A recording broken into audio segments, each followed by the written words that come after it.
നടുക്കുന്ന വാർത്ത, വിശ്വസിക്കുവാനാകാതെ ഒരു നാട്. പ്രശസ്ത ബോക്സിംഗ് താരം ധനുഷ് വെട്ടേറ്റു മരിച്ചു. ചെന്നൈ കൃഷ്ണംപേട്ട് സ്വദേശിയാണ് ധനുഷ്. 24 വയസ്സായിരുന്നു. വിവിധ ബോക്സിംഗ് മത്സരങ്ങളിൽ പങ്കെടുത്ത ധനുഷ് തമിഴ്നാടിനായി നിരവധി മെഡലുകൾ സ്വന്തമാക്കിയിട്ടുണ്ട്. പോലീസ് ജോലിക്കായി തയ്യാറെടുക്കുകയായിരുന്നു ധനുഷ്. കഴിഞ്ഞയിടെ ചില യുവാക്കളുമായി തർക്കമുണ്ടായിരുന്നു. തുടർന്ന് ജനുവരി 30 വീടിന് സമീപം വെച്ച് ധനുഷിനെ ചിലർ ആക്രമിക്കുകയായിരുന്നു.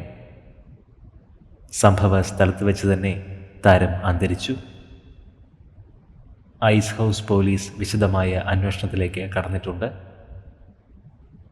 ധനുഷിന് 24 വയസ്സായിരുന്നു. ആത്മാവിന് നിത്യശാന്തി ലഭിക്കട്ടെ എന്ന് നമുക്ക് പ്രാർത്ഥിക്കാം.